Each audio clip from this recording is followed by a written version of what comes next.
You're listening to Glow On with Charla Story and Jennefer Wilson.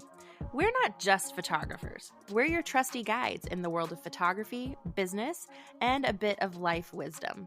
Every week, we'll be lighting up your feed with practical tips, inspiring stories, and a sprinkle of humor just to keep you smiling. We've captured luxurious weddings, mentored talented students at Develop Academy, and navigated the ups and downs of the photography world to bring you insights and strategies that work. Whether you're looking to sharpen your skills, boost your business, or just hang out with two friends who get it, you're in the right place.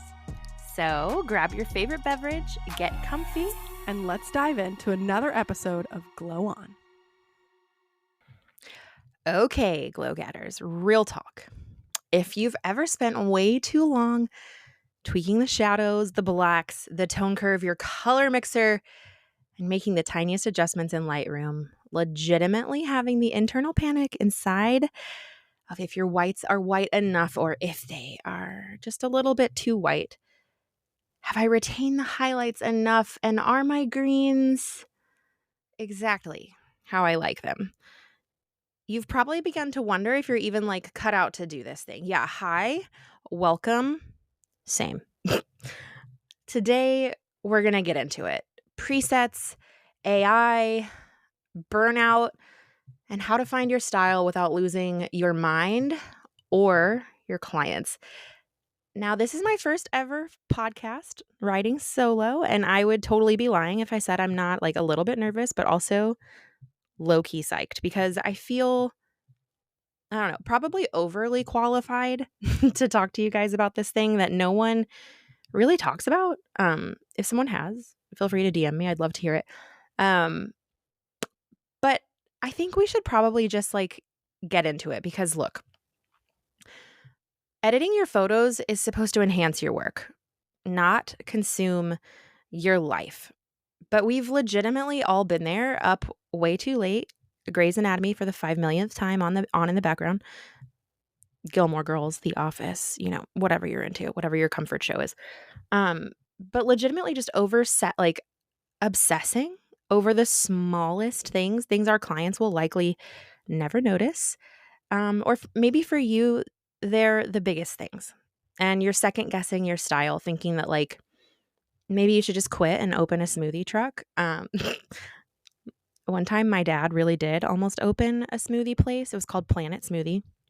And I haven't thought about that in a long time, but that just triggered something in me. Guys, he was going to buy a PT Cruiser and we were going to put Saturn on top and it was going to say Planet Smoothie, but the smoothies weren't going to be offered out of the PT Cruiser. So what was the point? Anyways, if I said I didn't think about that 5 times a year, I would totally be lying to you, but that's, this, that, and the other. Here's the thing. You don't need to open your own smoothie truck and drive around in a PT Cruiser with Saturn on top. You really don't. You really just need a system that works. And that's what we're here to talk about today. So let's just dive in. We have to talk about it. Here's all the stuff we're diving into, you guys. This is a spicy take that presets and profiles are cheating because they're not. Presets and profiles and editing tools are just good sense. And I get asked this all the time. How many presets is too many? And I'm here to tell you there is a number and it's up to you. Whatever number of presets and profiles keeps, if your mind stays boggled and you can't focus and you keep guessing if you're making the right decision, if you're making the right choice, that is too many presets. Okay? It's too many tools. Ideally, in a perfect world, your toolkit is loaded with tools that you intimately know, and you know what works and you know what doesn't. Now, chances are you have a lot more tools than you use and you already know what's working for you. You can go and right-click on any preset and click Organize Presets, and you can hide the ones that you're not using right now. You can always bring them back later, but I'm here to tell you, you heard it here first. Simplify what your toolkit looks like. It'll change your life. But anyways, it probably feels like that would be a stupid thing for a preset company owner to say because I should probably want you to buy them all. But that's not what we were founded on. That was never the goal. Editing should be simple. And if you're getting stuck in your workflow and you probably have too many tools, you guys, we're going to talk about it. all the tips. We're going to talk about knowing when it's time to stop, when you've done enough, because the thing is, you're going to ruin it. And we've all been there, me too. I've gone back after delivering a gallery the next day and re-edited and re-uploaded it because I saw that my client hadn't viewed it yet, and I was ashamed, and rightfully so. And we're going to talk about it. It's also important that we talk about, because this is happening rapidly. Like, I won't be able to see, but raise your hand if you've seen someone just switch their editing style overnight. So let's talk about how to evolve your editing style, because I know some of you are thinking, like, what if I get bored with my editing vibe? Or what if a trend completely, like, I don't know, sets my heart ablaze? And the thing is, spoiler alert, that's called being a human. That's called being an artist. It might happen. So what do you do if it does?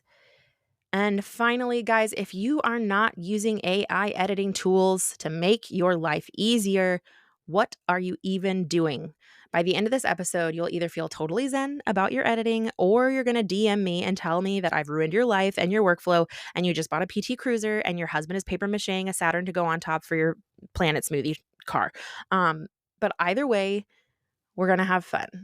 Also, don't paper mache Saturn, because if it rains, you're kind of screwed.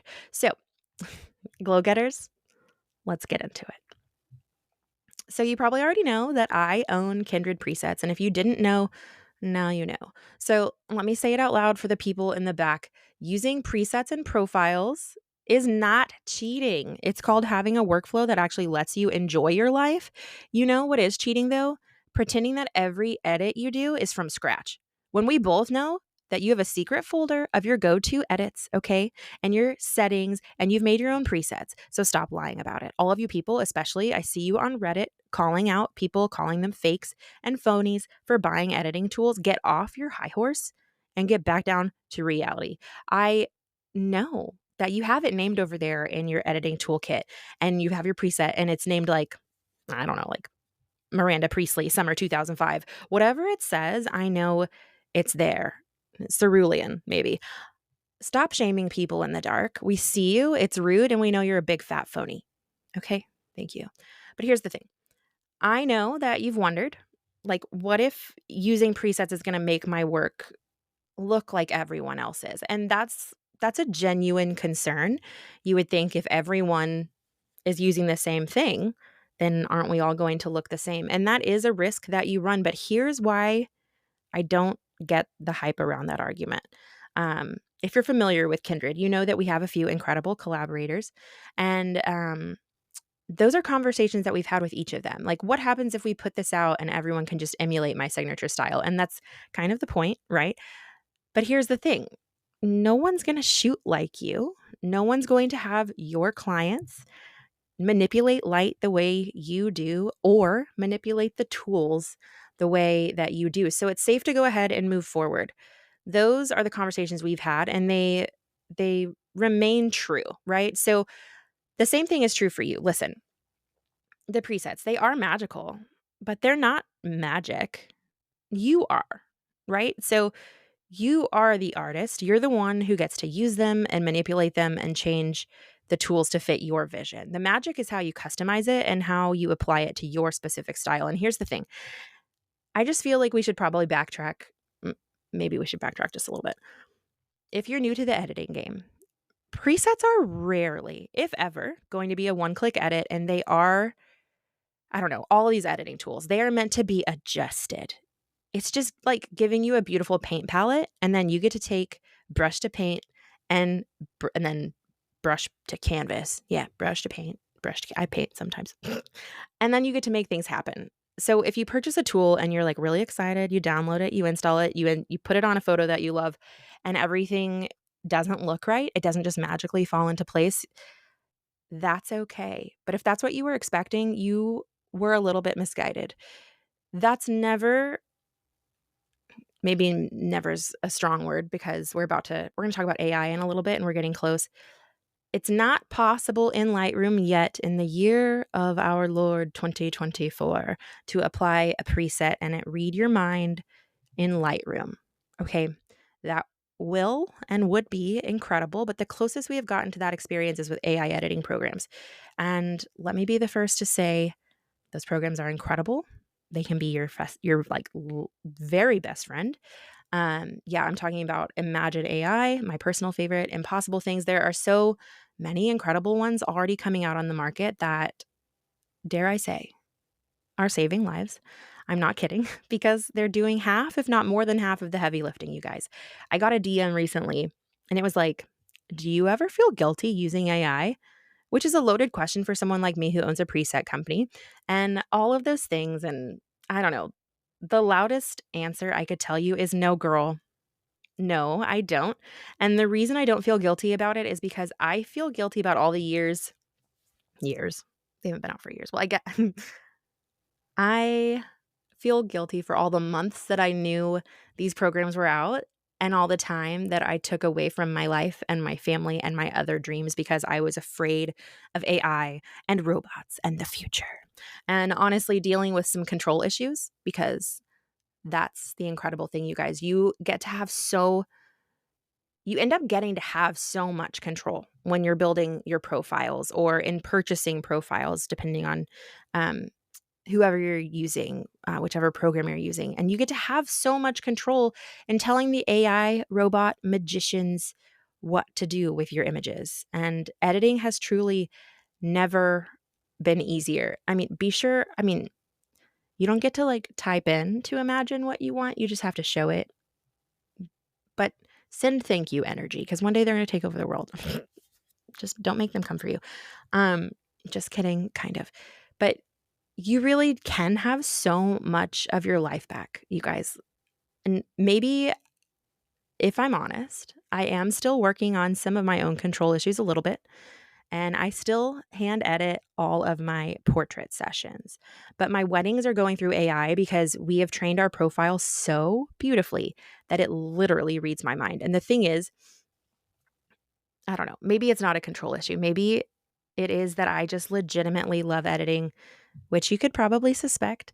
And I just don't want to fully let go because I enjoy doing it so much. But listen, if you're like me, and maybe it is a control issue, or maybe you genuinely enjoy editing, but you're losing a lot of your life to being in front of the computer instead of living your life or being behind the camera, let this be your sign, please. This is your signal. Just give it a try. Just give it a try. I mean, when I tell you that if you've got a second shooter, a third shooter, you're on Canon, Sony, Nikon, and all of the settings are different, and you literally want to punch someone in the throat and then stomp their face when trying to make everything look the same in Lightroom, you throw that into an AI editor, and it doesn't care who shot it, where, when, why, how. It's going to read those colors, those contrast levels, and sync up everything, and you're not going to be spending hours trying to match the greens, you know? So just thank me later. Find me in my DMs because you're going to get your life back. I mean, I don't know. I guess seriously, you guys, AI is not going to replace you. It just makes sure that you don't lose your sanity along the way to delivering beautiful work. Think of it kind of like, I don't know, having a tiny little sous chef over there in his cute little chef's hat, maybe being controlled by a rat. Maybe not. I don't know. Chopping up carrots and celery and onions, making the perfect mirepoix for your famous lasagna that we shouldn't talk about. But for those of you that know, you know I owe like Charla 5 billion of those and we're not going to talk about it. But AI is over there doing all of that work. And then you can throw in a ton of mismatched images from whichever camera you and your team use to shoot an event. And you get to throw it into AI and bam, like Emerald, bam. No more trying to match greens across 5 bajillion photos by hand or skin tones or whatever. You can just let the cute little rat in the hat do it for you. And then you can choose whether or not to deliver the lasagna to your best friend or not. That's totally up to you. All right, so now we know that AI might come for us in the future, but it's not coming for you now, and it legitimately wants to make your life better. Let me paint you a picture. You've likely been in it before yourself. It's 2 a.m. You're on the 15th version of some portrait, some perfect golden hour shot, tweaking the shadows that no one but you will notice. Does that sound familiar? Because same. Now, granted, my life is a little different, and sometimes I'm doing that to create presets and things. But I remember when I was just doing it for me and my clients, and that struggle was so real.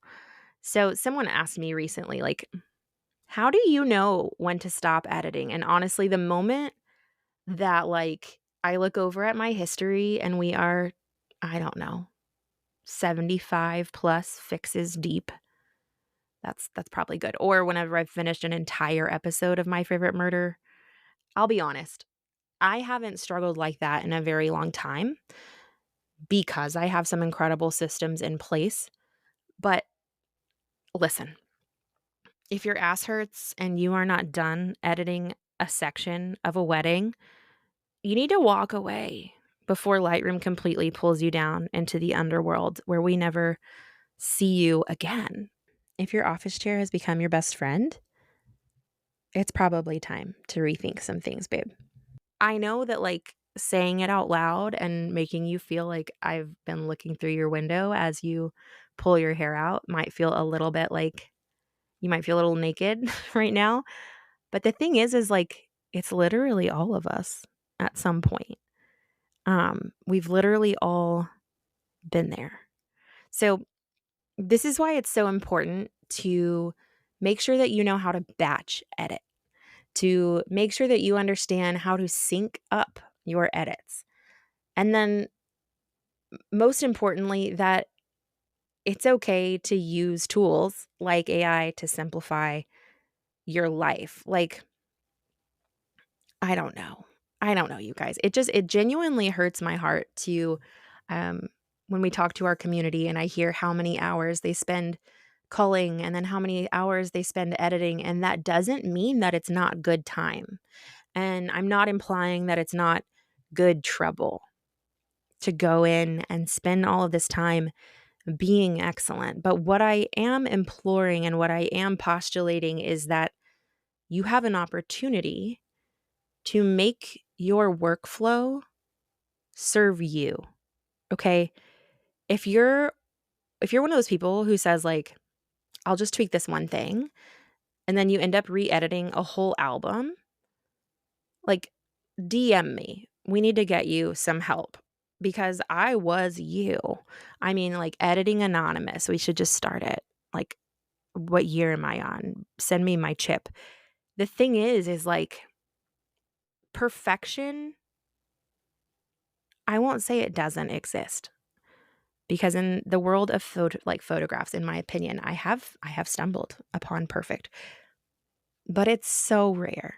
The thing is that what matters most to you as the artist is that it's done, it's complete, it tells the story, and it didn't steal yours. Let that sink in. We cannot spend our life, days dedicated to telling other people's stories with the price of not living our own.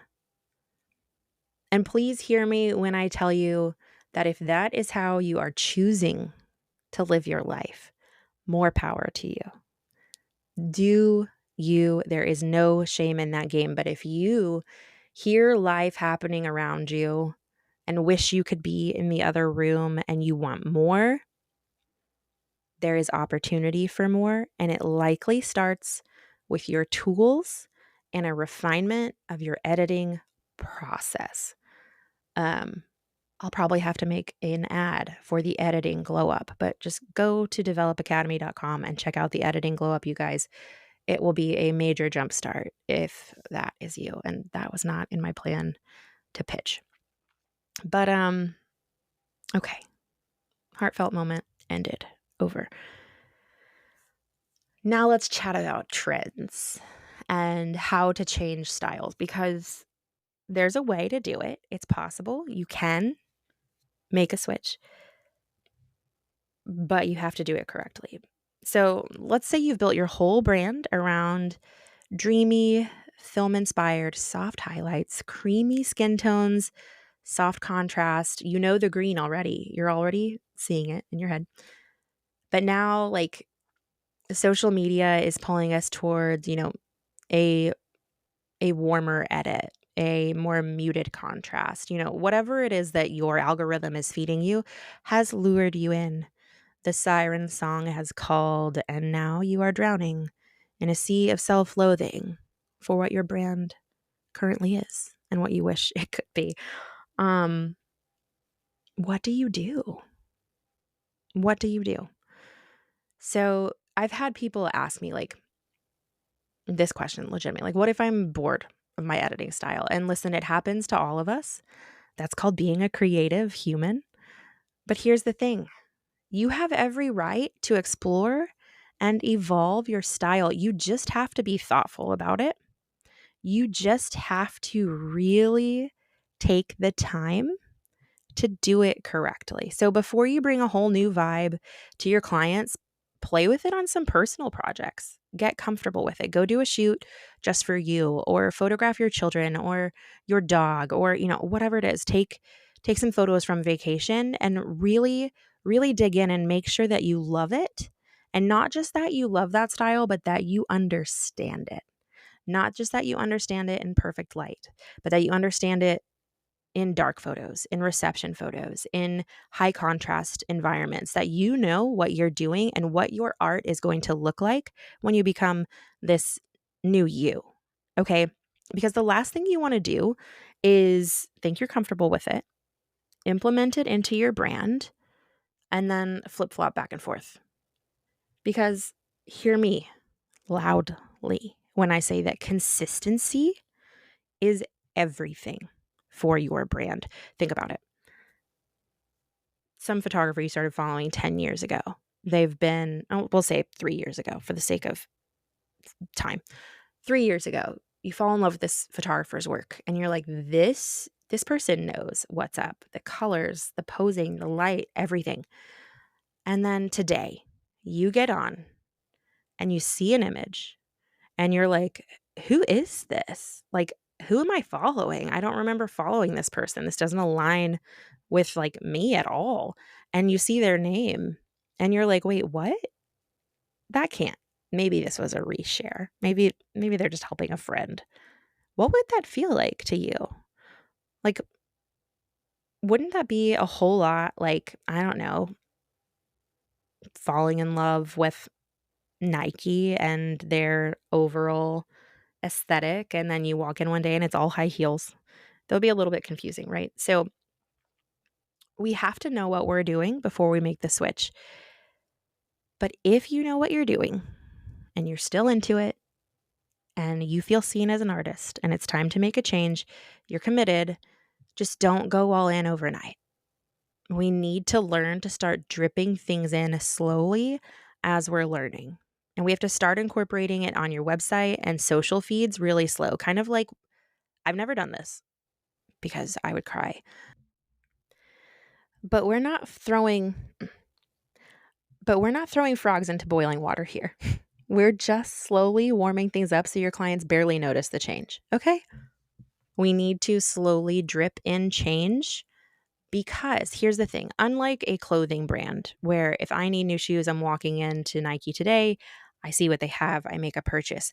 Many of our clients are finding us months to years in advance. I have clients, I have one this January who started following my work when I did her best friend's senior session 11 years ago. That's when she said she will shoot my wedding. What would happen if, I don't know, 8 months ago, before she hired me, my entire online presence was not the work she had fallen in love with then? And that's not to say that I haven't grown in my craft and changes haven't been made. On the contrary, I've grown a lot and my medium has even changed. Digital to film. And I still shoot digital, but what she's seeing online is mostly film. So here's the thing.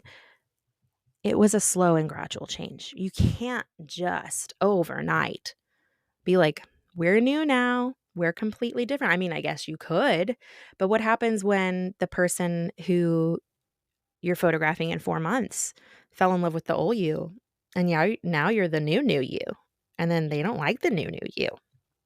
So if you find yourself falling in love with something else, do the slow drip. The last thing we want is a Google review or a review on whatever the hell website that's like, I hired someone to do this, and it wasn't that, it was this. I mean, who needs Sepia Bride calling them out on TikTok? I don't. You don't. But here's the thing. I don't know. That's not that photographer's fault. We've talked about this before. Go back a few episodes. It wasn't her fault. That was a client issue. But clients need to know what to expect, you guys. If someone books you for light and airy and they get moody and dramatic, that is a recipe. That is a recipe for confusion. So blend the old and new gradually. Just please, for the love of God, make it intentional. But most of all, remember that at the end of the day, this is your art. And if your heart's pulling you in a new direction, it's best to follow it. Just bring your audience along for the ride and be intentional and true to yourself along the way, and it will be okay. I know it can be scary. I personally haven't done it, but I can imagine it would be scary. Oh, gosh. All right, babes. That's a wrap for today's Lightroom therapy session. Remember, editing tools are not cheating. AI tools are your new BFF, though. And if you're gonna switch editing styles, please, for the love of God, I don't know, commit like it's a toxic relationship that you refuse to quit. But also, maybe let's heal that later, okay? Priorities. Drip it slow, keep it consistent, and please stop over editing the same damn photo. It's fine. It's fine. Now go forth, slay those edits, because your art deserves to shine. And you guys, so do you. If you love this episode, and honestly, why wouldn't you? Slide into my DMs with your Lightroom questions or tell me your latest editing disaster. I legitimately want to hear and would love to help. And if you're feeling generous, please leave us a review, subscribe, do all the things, and share this episode with your photography bestie who needs a little bit of Lightroom love. Till next time, babe, stay bold, stay consistent, and please put down the clarity slider. You've done enough. Hey photographers, feeling overwhelmed doing it all on your own? That's why we created In the Glow, an exclusive community where you can thrive together. Join us to build meaningful relationships in a safe, fun, and honest environment. Access top-of-the-line education every week, share your dreams, wins, and setbacks with supportive peers, and track your goals with mentors eager to see you succeed. Doors to In the Glow open again at the end of August. Head to developacademy.com and search In the Glow to join the waitlist now. Don't miss this chance to be a part of this transformative community.